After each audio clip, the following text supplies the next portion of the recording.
Good afternoon. Today I'm going to talk about change, and I'm going to give you an example from the real world. I had a client come to one of my weekend workshops who was 28 years old. He was very well above average in looks. He wasn't overweight. He was dressed like a dorky engineer, which he was, and he was very introverted. The trouble with being an introvert is you're born that way. You have absolutely no choice. It's determined at conception. All you can do is become as extroverted as your genes allow you to be. You can't become an extrovert, backslapping, used car salesman type person if you started as an introvert. You could fake it if you were an actor, but I'm trying to teach people how to be real. The most important thing I teach is how to be real. If you're real, people are attracted to you. If you're phony, people are not attracted to you. That's the way it works out in the real world. How do you feel about real people and phony people? Just ask yourself. Anyway, this guy came to my workshop, very introverted. He was a programmer, a super programmer, it turns out, working for Bill Gates. This would be, I'm going to guess, in the early 2000s. Don't remember exactly. And he had never been kissed. And he was very lonely. He came because he was lonely. He wanted to get some friends. Never had a girlfriend, never been on a date, none of that. So I'm going to explain briefly how to change by the humanistic psychology way of doing things. You have to change by taking a risk. If you're doing the same thing and you're not scared and you're comfortable, people's favorite word, I'm not comfortable doing that, that's bullshit. Too bad, you're a little upset and you're scared. You have to do it anyway. The key is to bite off a little bit that you know you can probably do, even though it's a little bit scary. It'd be a lot scary, but you're pretty sure you can do it. So this kid's name was Brian, kid 28. To me, he was a kid. So Brian, I said, all I want you to do, after finding out he lived in a big apartment complex where he worked, or in Seattle, I said, I want you to just make eye contact with one person a week coming and going from your apartment. It doesn't have to be one in the morning, one at night, just one person a week. You make eye contact instead of walking down the hall like this is what he usually did. So he did that. And it was scary the first day, second day, third day, it wasn't so scary. Fourth day, it wasn't even scary at all. So then he reported all that by email. And I said, okay, next week, 2 people a week coming and going from your apartment complex. Just make eye contact. You don't have to do anything else. And he was able to do that without trouble. And then I said, well, let's try it at work. 1 person a week coming and going in and out of your office a week. See if you can do that. He did. He was able to do 2 the second week. So what we're doing here is we're taking risks, but they're achievable.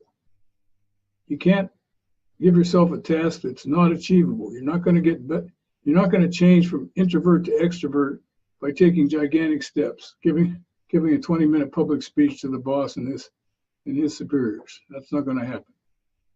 So we just make eye contact with Brian. Then I asked him to just say hi to 1 person a week coming and going from his apartment. He was able to do that. And I said, let's try it at work. He was able to do that. And he was able to do it twice a week at work. By the 3rd week, he was able to say hi to 2 or 3 or 4 people a day coming and going from work. Now notice we're going in risky steps, but high probability of success. We do not want to fail because you judge yourself as a failure if you fail. So you must carefully choose the risk you're going to take. Make sure you can achieve it, but it has to be a little bit scary or a lot scary. But you have to be able to do it without failing. That's the trick.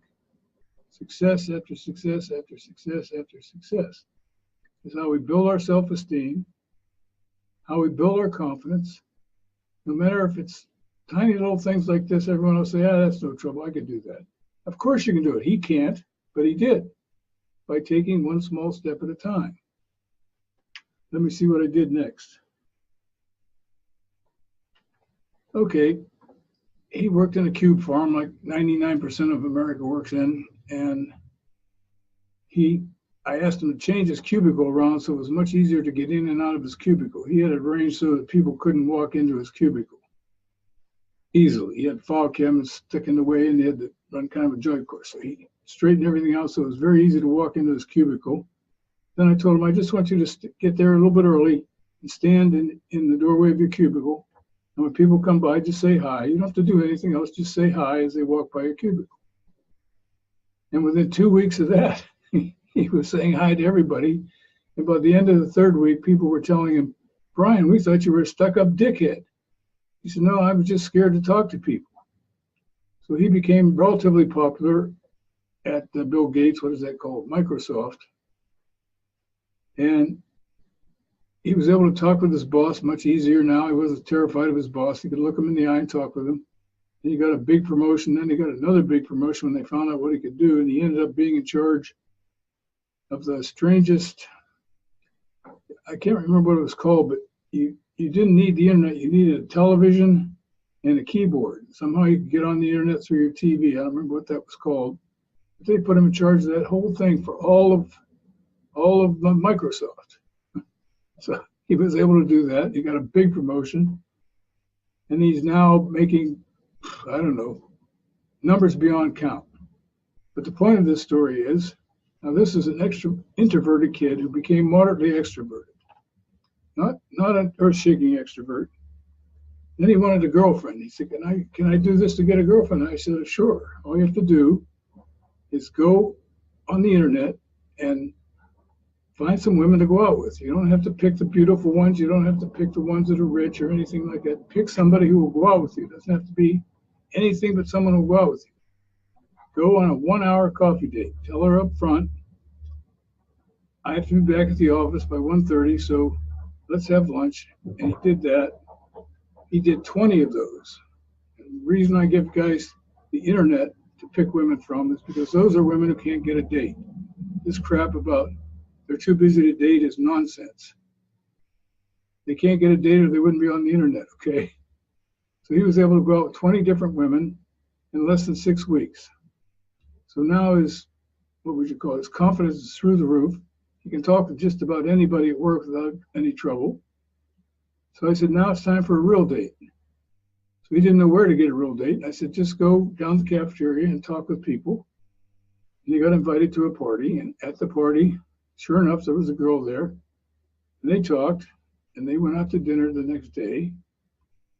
And they went out to dinner the next day. And they went out to dinner the next day, 3 days in a row. And that was his first girlfriend. He learned how to kiss. He learned how to have sex. He learned to go out and have a good time with her, go to the movies, go to the, what do you call it? He liked to go to those arcades where you play the video games. They both like that. They're both from Microsoft.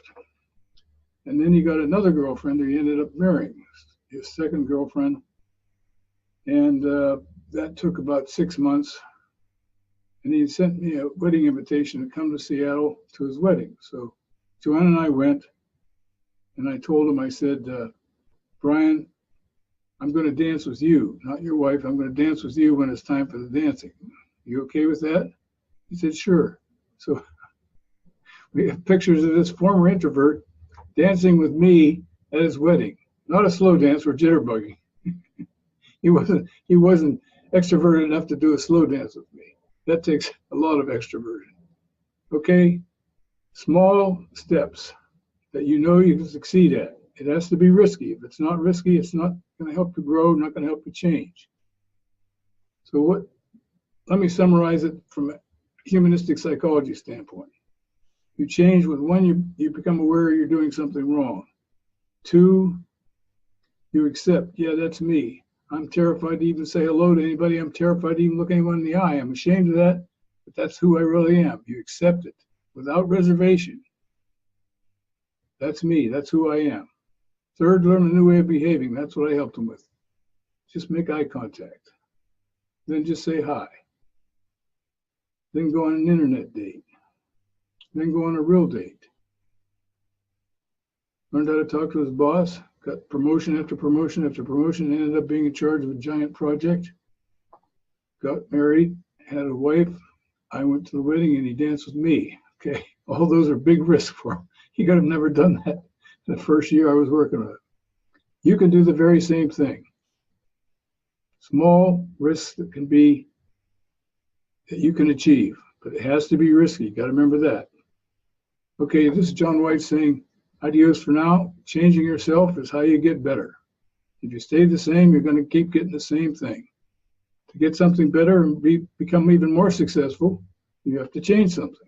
And the easiest way to change is to become aware of it, accept that you need to change it. That's who you really are. Learn a new way to behave, and then assert yourself and behave in the new way. A lot of people go through 1, 2, 3, and then they don't have the balls to do what they learned how to do. You have to do all 4, and then you change. And when you do that, your confidence goes up, your self-esteem goes up, and other people like you because you like yourself. Okay, that's all for now until the next short video.